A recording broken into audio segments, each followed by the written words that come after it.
and goals. Pinaka-importante guys is to read comments sa mga pinoposts nyo. Ano ba gusto nila makita sa content mo? Ano ba yung naka-attract sila kung bakit kanila pinolo?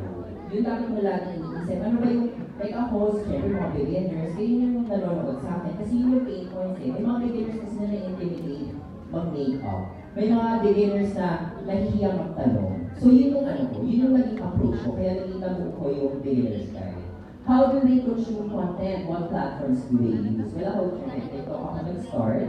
Ayan. So, what kind of stories do they relate to and trust? Ayan. So, ako, I also add mga stories when I do my get ready with me, ganyan, para mas relatable din siya. Para mas makuha nila yung parang, ay, parang kaibigan lang si Terry. Ay, parang video call lang kami dito.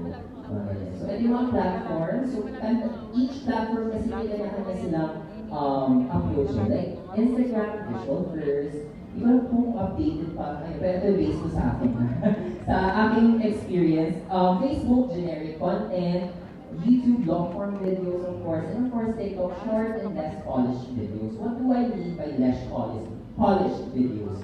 Mas ano siya, yung tipong lagay mo yung camera mo, video ka, do your content. Make it relatable. Make it as if you are just, parang nakikipag-video call ka sa kaibigan mo. Mas gusto nila yun eh. Kaya diba, every time, ako sa comment section, usually comment nila dyan, grabe no, parang kausap lang kita sa phone, parang nag-video call lang tayo. Ay, ito na naman si Nima ko, video call na naman ulit kami. Ganon, para mas warm yung feeling kapag nag-post ka ng content.